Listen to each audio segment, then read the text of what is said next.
दोस्तों 5000 साल पहले आयुर्वेदा में लिखा गया था, When diet is wrong, medicine is of no use. When diet is correct, medicine is of no need. और आज मॉडर्न साइंस और रिसर्च घूम फिर कर फिर से इसी एज ओल्ड ट्रूथ पर अराइव कर रही है। जैसा कि हमने पिछले एपिसोड में समझा था, गट हेल्थ आपके पूरे बॉडी के सिस्टम की जड़ है। सिर्फ डाइजेशन की ही नहीं, आपकी मेंटल हेल्थ, आपकी इम्यूनिटी, आपकी मेमोरी पावर एंड इवन आपकी लॉन्जेविटी, यानी कितने साल जीवित रह पाता है आपका शरीर, ये सभी बातें जुड़ी हैं आपकी गट हेल्थ से। And the good news is कि आप अपनी गट हेल्थ को स्ट्रेंथन कर सकते हैं। जिस तरह सही एक्सरसाइज से आप अपनी मसल को ट्रेन करते हैं, मसल को स्ट्रेंथन करते हैं, उसी तरह सही डाइट से आप अपने गट को ट्रेन कर सकते हैं और गट हेल्थ को स्ट्रेंथन कर सकते हैं। कैसे, जानेंगे आज के वीडियो में। How to build a strong and a healthy gut using power of nutrition. Full guide होने वाला है ये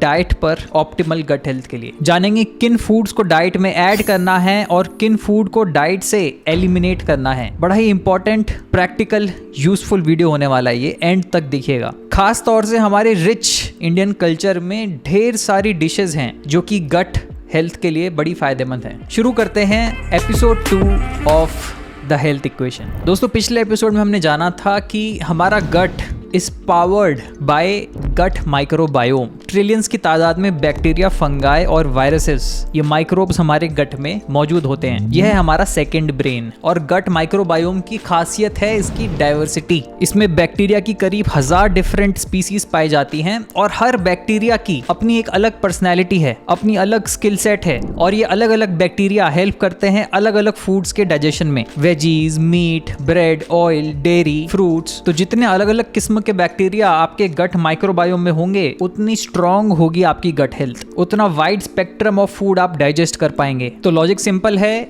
एक अनडाइवर्स गट माइक्रोबायोम यानी कि अनहेल्दी और वीक गट, एक डाइवर्स गट माइक्रोबायोम यानी कि एक हेल्दी और स्ट्रॉन्ग गट। तो चलिए जानते हैं कि डाइट में क्या खाया जाए to build high diversity in gut microbiome. 2 किस्म के फूड्स हमें ऐड करने हैं। पहला प्रीबायोटिक्स, दूसरा probiotics. Let's understand prebiotics first. Prebiotics यानी कि वो फूड्स जो कि हमारी गट माइक्रोबायोम को फीड करते हैं। जिस तरह हम इंसानों की न्यूट्रिशन नीड्स होती हैं फॉर ग्रोथ एंड सर्वाइवल, उसी तरह हमारे गट बैक्टीरिया की भी अपनी नीड्स हैं। तो आइडियली खाना बनाते वक्त हमें खुद के साथ साथ उनके बारे में भी सोचना चाहिए कि भाई उनको क्या पसंद है, क्या फरमाइश है उनकी। पहला, ईट प्लांट्स। हमारे गट बैक्टीरिया की फेवरेट डिश है फाइबर। फाइबर फाइबर फाइबर यानी कि फाइबर जिन फूड्स में पेल के हो वही हैं प्रीबायोटिक्स, यानी कि plant based foods. Complex carbohydrates जो होते हैं, एनिमल फूड्स में तो फाइबर होता ही नहीं है, प्रॉपर्टी ही वो प्लांट्स की है। सो डाइट में प्लांट बेस्ड फूड्स ऐड करने हैं। कितना फाइबर होना चाहिए आपकी डाइट में? अराउंड 15 ग्राम्स पर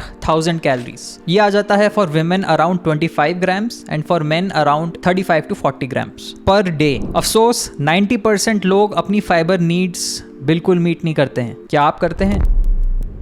अच्छा, प्लांट बेस्ड फूड्स इंक्लूड करने से मेरा मतलब ये नहीं है कि आपकी पूरी डाइट ही प्लांट बेस्ड होनी चाहिए। एनिमल फूड्स की अपनी अलग यूनिक वैल्यू है, उनमें फाइबर नहीं होता पर प्रोटीन क्वालिटी बेटर होती है। बी विटामिन होता है, जिंक होता है, आयरन होता है। इस पे मैं कंप्लीट वीडियो ऑलरेडी कर चुका हूँ, animal based diet versus plant based diet. नीचे डिस्क्रिप्शन में लिंक कर दूंगा, बाद में आप देख सकते हैं। सो पहला पॉइंट हो गया, add plants in your diet. दूसरा point, eat a variety of plants. देखिए गट में मौजूद डिफरेंट बैक्टीरियाज को डिफरेंट किस्म के फाइबर पसंद हैं। फाइबर कोई एक टाइप का नहीं होता कि 30 ग्राम्स एक टाइप का फाइबर खा लिया तो हो गया काम खत्म। लाखों किस्म के फाइबर्स होते हैं और हर प्लांट में अलग किस्म का फाइबर होता है सब में फाइबर पर सब में अलग टाइप का फाइबर है। तो अपने गट माइक्रोबायोम की डाइवर्सिटी इनहेंस करने के लिए हमें बेसिकली अपनी डाइट की डाइवर्सिटी बढ़ानी होगी, यानी डाइट में variety of plant based food होने चाहिए। वेराइटी, अगर डाइवर्सिटी चाहिए माइक्रोबायोम में तो वेराइटी होनी चाहिए डाइट में। सीधा रिश्ता है दोनों का। गट साइंटिस्ट्स रिकमेंड करते हैं कि एटलीस्ट 30 डिफरेंट प्लांट्स खाएं आप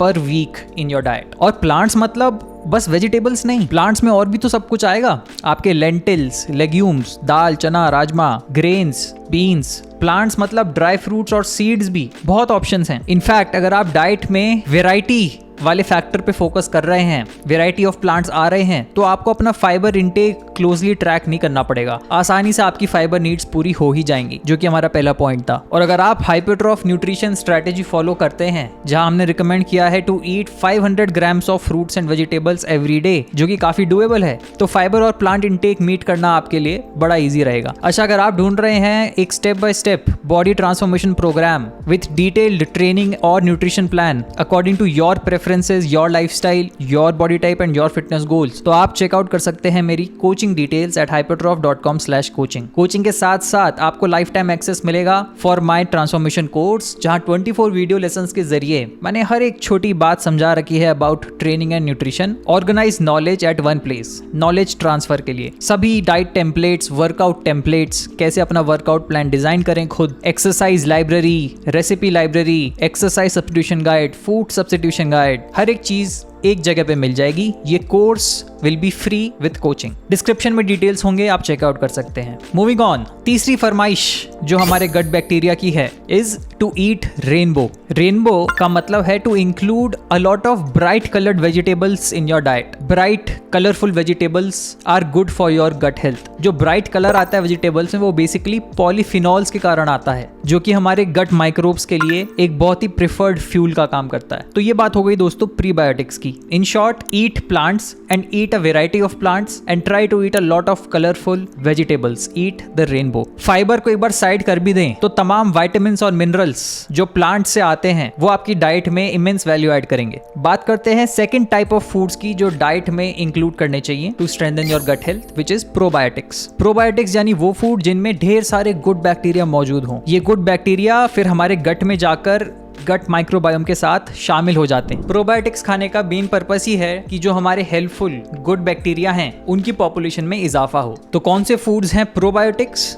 बेसिकली वो फूड जो कि फर्मेंटेशन प्रोसेस से बनते हैं। हमारे रिच इंडियन कल्चर में सदियों से ढेर सारे प्रोबायोटिक्स क्यूजीन्स बनते आए हैं। फॉर एग्जाम्पल दही, स्पेशली अगर वो होममेड दही है तो दही के सभी प्रोडक्ट्स, ग्रीक योगर्ट, हमारे इंडियन छाछ, लस्सी। इसके अलावा नॉर्थ इंडिया में प्रोबायोटिक ड्रिंक बनती है एक कांजी, जो कि गाजर और बीट रूट को फर्मेंट करके बनाई जाती है। इसके अलावा फर्मेंटेड राइस की जो डिशेस बनती हैं, जो कि बनाई जाती हैं यूजिंग बचा हुआ rice with chilli, onion, salt, water and दही। इसके अलावा फर्मेंटेड राइस की जो डिशेस बनती हैं, जो कि बचे हुए चावल से बनाई जाती हैं। साउथ इंडिया में इसे कहते हैं पजहम कांजी या फिर पजहाया सोरू। ईस्ट इंडिया में इसे कहते हैं पंटा भात या फिर पखला। इसके अलावा सोल कड़ी, जो कि western coastal parts of India में बनती है यूजिंग फर्मेंटेड कोकम। इसके अलावा नॉर्थ ईस्ट में बनता है गुंडरुक और सिंकी, जो कि लीफी वेजिटेबल्स और रेडिश की रूट्स को फर्मेंट करके बनाया जाता है अचार की तरह। तो ये बात हो गई प्रोबायोटिक्स की। अच्छा, प्रोबायोटिक्स खाते वक्त जो भी उसके फायदे हैं कि गुड बैक्टीरिया आपके गट तक पहुंचे, वो तभी होंगे जब आप सही तरीके से प्रोबायोटिक्स खाएंगे। कॉमन गलतियां जो लोग करते हैं, पहला, ईटिंग कुक्ड फूड्स। ये जो भी मैंने एग्जाम्पल्स आपको दिए प्रोबायोटिक्स के, ये कुक्ड फूड्स नहीं है। ऐसे तो फर्मेंटेड फूड्स में आपके इडली, वड़ा, डोसा, ढोकला ये भी आते हैं, पर चूंकि वो हाई टेम्परेचर पे कुक होते हैं तो उनका प्रोबायोटिक इफेक्ट रह नहीं जाता है। प्रोबायोटिक इफेक्ट रहेगा ही तब जब फूड्स में लाइव बैक्टीरिया हो। और दूसरी मिस्टेक जो लोग करते हैं वो ये कि प्रोबायोटिक्स को मील के बाद खाते हैं। प्रोबायोटिक्स के बेस्ट बेनिफिट तभी मिलेंगे जब या तो आप इनको खाली पेट खाएं या फिर मील के साथ खाएं, पर बाद नहीं। क्योंकि अगर आपने कोई मील खा लिया पहले तो स्टमक डाइजेशन प्रोसेस शुरू कर देगा और स्टमक में एसिड्स रिलीज होने लगेंगे और गट माइक्रोबायोम तक पहुंच ही नहीं पाएंगे। ये बैक्टीरिया पहले ही किल हो जाएंगे स्टमक में मौजूद एसिड से। पर अगर आप प्रोबायोटिक्स बिफोर मील खा रहे हैं या विथ मील खा रहे हैं तो ये गुड बैक्टीरियाज आपकी स्टमक कैविटी से फास्ट पास कर पाएंगे और गट माइक्रोबायोम तक पहुंच पाएंगे। रिकमेंड किया जाता है कि आप स्मॉल क्वांटिटीज ऑफ प्रोबायोटिक्स खाएं और ज़्यादा फ्रीक्वेंटली खाएं instead of large quantities at one time. हफ्ते में 5 से 7 बार प्रोबायोटिक्स आपकी डाइट में आ जाने चाहिए। ये है recommendations for good microbiome diversity. अच्छा, ये तो हमने समझ लिया कि डाइट में क्या ऐड करना है फॉर हेल्दी माइक्रोबायोम, पर इसके साथ साथ ज़रूरी है कि डाइट से क्या एलिमिनेट करना है और लाइफस्टाइल से क्या एलिमिनेट करना है। बेसिकली हर वो फूड और हर वो आदत जो आपके गट बैक्टीरिया की डाइवर्सिटी को लोअर करती है या गट बैक्टीरिया को किल करती है, हर ऐसे एलिमेंट को आपको अपने जीवन से निकाल देना है। इसमें पहला, अनडाइवर्स डाइट। देखिए, जैसा हमने समझा कि डाइट की डाइवर्सिटी एसेंशियल है अगर माइक्रोबायोम में डाइवर्सिटी को इन्हांस करना है तो, क्योंकि अगर कुछ पर्टिकुलर बैक्टीरिया को उनके प्रीबायोटिक्स नहीं मिले for a long period of time तो हमारे माइक्रोबायोम से वो बैक्टीरिया खत्म हो जाएंगे, परमानेंटली लॉस्ट भी हो सकते हैं। और अगर आप एक बहुत ही लिमिटेड और रिस्ट्रिक्टिव डाइट खाते हैं तो फिर धीरे धीरे आपकी गट माइक्रोबायोम में सिर्फ वही बैक्टीरिया सर्वाइव करेंगे जो केवल उन फूड्स के न्यूट्रिएंट एक्सट्रैक्ट करने में स्पेशलाइज करते हैं। और ये one of the major problem है आज की मॉडर्न प्रोसेस्ड डाइट की। ये केवल बर्गर, फ्राइज और कोल्ड ड्रिंक वाली जो डाइट है, हमारी गट माइक्रोबायोम में जो डाइवर्सिटी हुआ करती थी उसको modern day process diet convert कर रही है इनटू अ मोनोकल्चर। आप चाहें या ना चाहें, आपकी डाइट आपके गट माइक्रोबायोम को ट्रेन कर रही है। डाइट में अगर डाइवर्सिटी होगी तो माइक्रोबायोम भी डाइवर्सिटी के लिए ट्रेन होगा और उसकी स्ट्रेंथ में, उसकी काबिलियत में इजाफा होगा। डाइट में डाइवर्सिटी नहीं होगी तो धीरे धीरे गट माइक्रोबायोम भी अनडाइवर्स हो जाएगा और आपकी गट हेल्थ कमज़ोर होती जाएगी। एक्सट्रीम एग्जाम्पल लें तो अगर आप केवल आलू, प्याज, आटा या ग्रेन खाते हैं तो धीरे धीरे समय के साथ आपके गट में केवल वही माइक्रोब्स रह जाएंगे जो कि आलू, प्याज और ब्रेड के न्यूट्रिएंट्स एक्सट्रैक्ट कर पा रहे हैं। और एक लंबे समय के बाद जब आप कुछ और खाएंगे तो फिर वो आपको पचेगा ही नहीं। और अगर कोई बैक्टीरियल स्पीसीज आपके गट में से खत्म हो जाए तो उसको वापस रिस्टोर करना फिर बहुत मुश्किल होता है। इसलिए मेक श्योर करें कि आप अपनी डाइट में डाइवर्सिटी इंक्लूड कर रहे हैं by eating a variety of plants and a lot of colourful vegetables. दूसरा, स्लीप और लाइफस्टाइल। देखिए, जिस तरह हमारी एक सर्केडियन रिदम होती है उसी तरह गट बैक्टीरिया की भी एक रिदम होती है। अगर आपकी स्लीप की क्वालिटी और क्वांटिटी सफर कर रही है तो आपकी गट हेल्थ सफर करेगी। आप ट्राई करके देख लो, उजाड़ लो अपनी स्लीप हफ्ता 10 दिन और फिर देखना आपके बॉल मूवमेंट्स की क्वालिटी कैसी रहती है और डाइजेस्टिव हेल्थ कैसी रहती है। पिछले वीडियो में हमने डिस्कस किया था कि अपनी गट हेल्थ को कैसे टेस्ट करना है। तो स्लीप और लाइफस्टाइल का डायरेक्ट रिश्ता है आपकी गट हेल्थ से और ये कोई नई बात नहीं है। जब भी हम फिटनेस की, हेल्थ की किसी भी बारे में बात करेंगे हमेशा स्लीप और लाइफस्टाइल का फैक्टर तो वहां पर होगा ही। Good diet, high quality sleep and regular exercise, ये तीनों नॉन नेगोशिएबल्स हैं, चाहे बात करें हम आउटर फिटनेस की या फिर इंटरनल फिटनेस की। तीसरी चीज जो एलिमिनेट करनी है, हाई शुगर और प्रोसेस्ड फूड्स। रिसर्च में ये साफ देखा गया है कि अगर डाइट में एडेड शुगर ज़्यादा मौजूद हो तो वो आपकी गट माइक्रोबायोम को चेंज करने लगता है। और एडेड शुगर मौजूद होता है प्रोसेस्ड फूड्स में, जैसे कि डेजर्ट्स, स्वीट्स और स्नैक्स। मैं ये नहीं कह रहा कि इनको छुए ही ना, पर आपको पता होना चाहिए कि इनकी राइट पोर्शंस क्या है आपकी डाइट में। राइट और रॉन्ग के बीच में आपको डिफरेंस आना चाहिए। अगर डाइट में ज़रूरत से ज़्यादा एडेड शुगर हो रही है तो आपके गट में बैड बैक्टीरिया की पॉपुलेशन बढ़ने लगती है जो कि गुड बैक्टीरिया की पॉपुलेशन को फिर सरपास कर जाएगी। And this will ultimately lead to gut irritation and gut inflammation, जिससे फिर आपका डाइजेशन इफेक्ट होगा, स्टूल क्वालिटी इफेक्ट होगी, बाथरूम एक्सपीरियंस इफेक्ट होगा। ये सब बातें पिछले वीडियोस में की थी।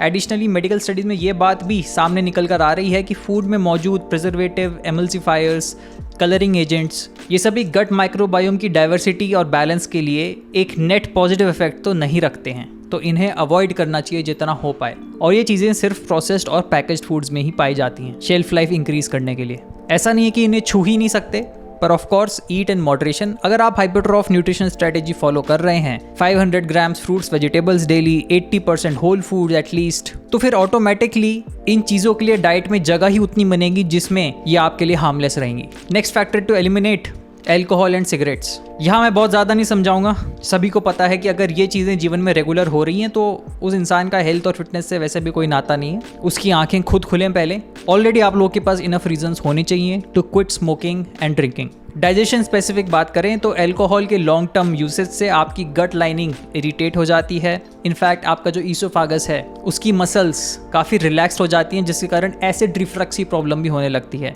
Long term alcohol usage is also directly linked to undiverse gut microbiome, यानी गट में बैड बैक्टीरिया बढ़ जाता है और गट हेल्थ नष्ट होने लगती है। कोई इंसान अगर लॉन्ग टर्म हैवी ड्रिंकर है तो उसकी गट हेल्थ सही हो ही नहीं सकती। इस तरह स्मोकिंग से आपका इंटेस्टिनल पीएच बढ़ता है जो कि गट का क्लाइमेट चेंज करता है और गट माइक्रोबायोम को नेगेटिवली अफेक्ट करता है। और स्मोकिंग का डायरेक्ट लिंक है with ulcer formation in digestive tract. Last point two eliminate in your diet is spicy and oily foods. देखिए, ज़्यादा तेल मसाले वाले फूड्स जो रेस्टोरेंट्स में बनते हैं वो टेस्टी तो बड़े लगते हैं, उनका काफ़ी डैमेजिंग इफेक्ट है। देखिए, ढेर सारी स्पाइसेस आपकी गट लाइनिंग को इरिटेट करती हैं। चाहे आपको अच्छी लगती हो ये स्पाइसेस अपनी टंग में, पर आपके गट को बिल्कुल अच्छी नहीं लगती हैं। हाँ, हमारी इंडियन स्पाइसेस के हेल्थ बेनिफिट्स हैं, ये हमें पता है, पर एक क्वांटिटी में। More is not always better. और ये आपने एक्सपीरियंस किया है, ज़्यादा मिर्ची खाने से जो पेन और जलने वाली फीलिंग आती है पेट में और हर जगह, वो इस इरिटेशन का ही नतीजा है। पूरे गैस्ट्रोइंटेस्टिनल ट्रैक्ट में इरिटेशन वाली फीलिंग हो जाती है, which also leads to a painful bathroom experience the next morning.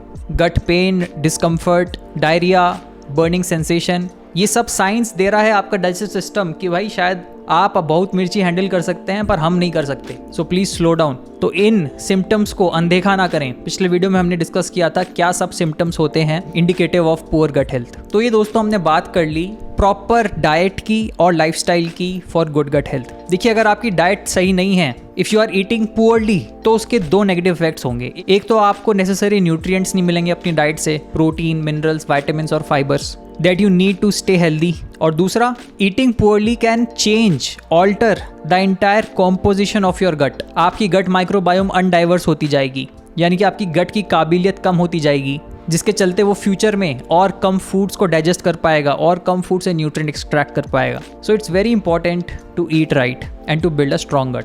अच्छा, एक छोटा सा पॉइंट ज़रूर याद रखिएगा कि हर इंसान, हर इंडिविजुअल अलग तरीके से इवॉल्व करेगा अपनी गट हेल्थ को इम्प्रूव करने में। हो सकता है जब आप डाइट में फाइबर बढ़ाएं, प्रीबायोटिक्स बढ़ाएं, तो शुरुआत में कुछ ब्लोटिंग या गैस की प्रॉब्लम हो या स्टमक इरिटेशन की प्रॉब्लम हो। जैसा कि मैंने कहा, गट को ट्रेन करना है, सो स्टार्ट स्लो। सारा लोड एक बार में ना डाल दें, चीज़ें समय के साथ बेहतर होंगी। इसे ही तो कहते हैं प्रोग्रेसिव ओवरलोड। अगर आप जिम में मसल ट्रेन करते हैं तो प्रोग्रेसिव ओवरलोड आप समझते हैं। 10 ग्राम फाइबर बढ़ाइए पहले डाइट में, उस पर सेटल कीजिए, फिर 10 ग्राम और बढ़ाइए अगर ये प्रॉब्लम फेस कर रहे हैं तो। सिमिलरली किसी भी फूड को अगर आप डाइट में इंट्रोड्यूस कर रहे हैं तो स्लोली इंट्रोड्यूस करें। अगर आपकी गट हेल्थ फिलहाल कमज़ोर है और आप उसे इंप्रूव करने पर काम कर रहे हैं सिंसियरली, तो एक फूड डायरी ज़रूर मेंटेन कीजिएगा जिसमें आप रिकॉर्ड कर रहे हैं अपनी exact diet on a daily basis, और आप देख रहे हैं कॉज और इफेक्ट रिलेशनशिप कि क्या जब आप खाते हैं तो क्या इफेक्ट देखने को मिलते हैं। Always listen to your body and make adjustments. हर फूड के आपको ऑल्टरनेटिव्स मिल जाएंगे जो आपको ज़्यादा सूट करेंगे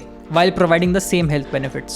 मैंने जो वीडियो में बातें बताई हैं वो सभी गाइडलाइंस हैं जो आपको सही डायरेक्शन में इनिशिएट कर देंगी। उसके बाद अपनी यूनिक जर्नी पे हर इंसान अपनी बॉडी को बेटर अंडरस्टैंड करता है, बॉडी से फीडबैक मिलता है, and then you will arrive at what suits you best, जो आपके लिए सबसे ज़्यादा सस्टेनेबल होगा एज एन इंडिविजुअल। तो ये हमने दोस्तों कंप्लीट बात कर ली on how to strengthen your gut health, क्या डाइट में ऐड करना है और क्या डाइट से एलिमिनेट करना है। ये पहले 2 एपिसोड्स के बाद आप गट हेल्थ के बारे में 99% लोगों से ज़्यादा जान चुके हैं। इन सभी प्रिंसिपल्स को अपने लाइफ में इंटीग्रेट कीजिएगा, अपनी डाइट में और लाइफस्टाइल में ढालिएगा, तभी फ़ायदे मिलेंगे। उम्मीद करता हूँ आज का वीडियो आपके लिए हेल्पफुल रहा होगा। मुझे ज़रूर बताइएगा कमेंट्स में कि फ़िलहाल आप डाइट में क्या प्रीबायोटिक्स और प्रोबायोटिक्स का सिस्टम मेंटेन कर रहे हैं, कैसे आपकी डाइट में आ रहे हैं और क्या क्या प्रोबायोटिक्स आपकी डाइट में मौजूद हैं। वीडियो वैल्यूबल लगा तो please like and comment, it really makes the algorithm happy और ये वीडियो फिर और लोगों तक पहुँचता है। मैं मिलूंगा आप लोगों से बहुत जल्द अगले वीडियो में, तब तक के लिए टेक केयर, स्टे फिट, जय हिंद।